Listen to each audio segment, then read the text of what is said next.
already existing or plugged. I'm assuming that's what I'm looking at, because there's no way that all these are operating, or else we'd have oil wells all over the town. But I'm assuming these are considered plugged wells, what I'm looking at, the black circles, correct? Inside that red square?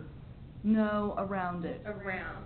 So like this says that there's plugged and abandoned wells in subdivisions, Madison Reserve, Prairie Crossing, Windward Park, Aston Creek, Oakwood Manor, Doublegate. So how did all of those residential areas get put on top of wells if there's all these hazards? That's my question, is like, what is different from those 7 residential areas than this proposal? Those wells were probably drilled in the 60s, you know, years ago, and price of oil is always cycling up and down, and our industry has had bad days several times in my career, and so if a property becomes uneconomical and they plugged it, then it would be overtaken by a residential area. Right, but is the health risk, was it not the same for those? So my question would be, like, I guess to the city is, have you had where you've identified these health risks to those types of neighborhoods that have plugged wells? Because I would hope that in 2014 we know more than we did in 1960. So do we know that because of health risk, or from the oil industry you have better tools and resources to make it so that you limit those health risks? Well, in this part of the world, again, you got shallow reservoirs, little to no bottom hole pressure, which is why they water flood right away. There's, you know, as far as any kind of a health risk, the only thing I could think of people might be thinking about is something coming out from the reservoir through an unplugged wellbore. But there's little to no bottom hole pressure to do that. Everything might go the other direction if a well wasn't plugged properly.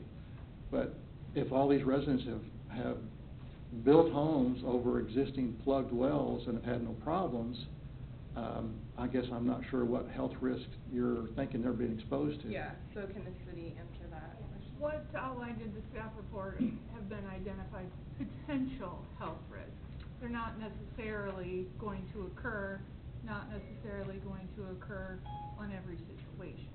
They're just things that we as staff wanted you to be aware of that have been issues, not necessarily here, but in other places. They're those kind of big picture potential hazards. And every use and such have their laundry list of potential hazards. But we just listed those as things that we want you to be aware of if the wells are not properly maintained. These are things that could occur. If the wells are not properly capped, these are things that could occur. They were just not necessarily they're going to occur. Right. So there's no history of any kind of damage? I don't, not that I know of, but that doesn't mean it hasn't happened. Right. The only thing I know of is some of the wells and operators are in violation with the PCC. Are you, Commissioner Barber, are you referring to in Gardner itself? Mm-hmm. Yeah. Or general? In Gardner itself is what I want to know. Not that I am aware of. So in here on page 2, it said an example is Symphony Farms. So how many acres is that in comparison to, I think this she said 160 acres? Mm-hmm. Well, I think too, if you look at what's being shown on the screen is page 3. If you look at page 6, and maybe page 6 is a better depiction. I guess I don't know what the difference is either, because I see a whole bunch more black dots on page 3 versus page 6, and I think you'll be able to see Symphony Farms a little bit better on there in answer to your question. Great, thank you. It seems to show the street a little bit better. So you can see where would it be? directly to the south where the subject property is outlined, and you'll see Kill Creek Road running right through there. that would be Symphony Farms. And so it looks like there's, from what I'm seeing, one, at least I think that's what that circle with the mark going diagonally through that is representing a well, or a capped well. A working well or a capped well? A plug well, I don't know, I'm not good at interpreting. Is what's on the screen what you're referring to? Yeah, you see where Kill Creek Road is running right through, So and there's there's that one to the little west. Just southeast of the subject property? Yeah. Well, that's an That's- existing, Oh, that's that's an, north of Symphony Farms. that's an existing, Oh. lease, producing property, that's Oh, that's the existing one. currently active, yes.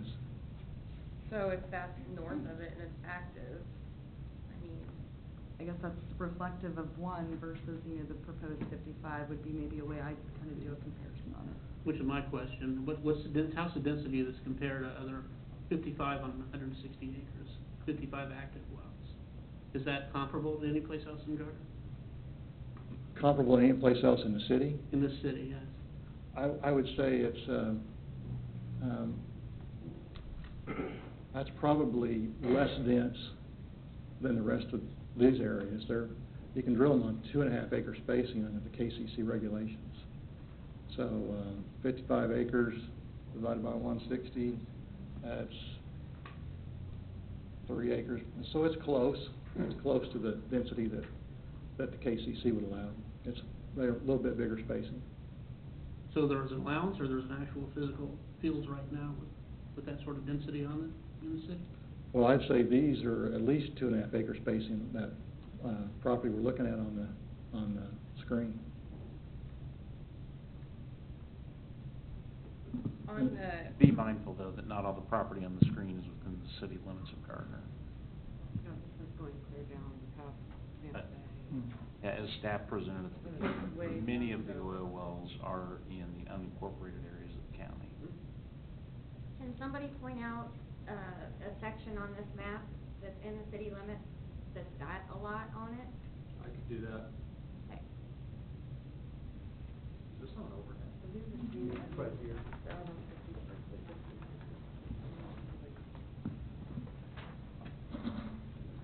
While he's doing that, this is a question that you can maybe answer.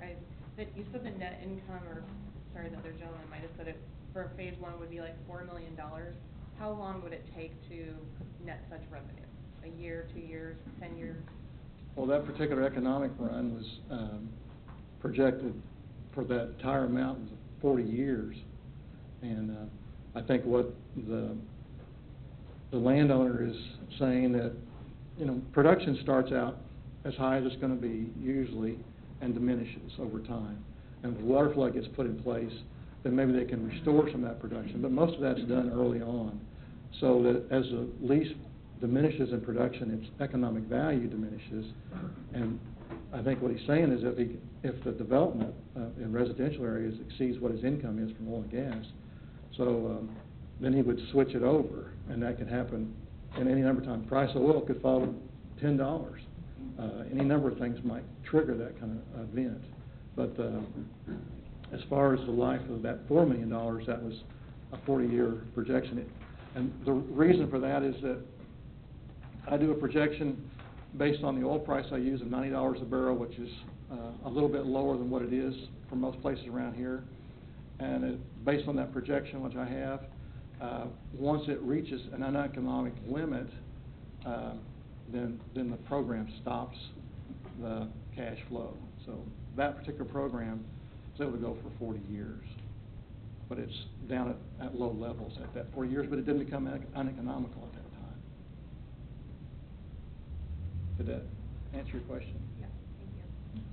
So one way to demonstrate where these are at relative to the city limits is this other map, and this is a map that I had in my records. It's not has not been part of the staff report, but I believe that it mirrors the oil wells that are shown on the other map. The areas that are in pink are in the city limits. So as you can see, most of the wells are outside the city limits. I believe Symphony Farms is located right here. So what are the red dots and what are the green dots? These small green dots according to my map that I have,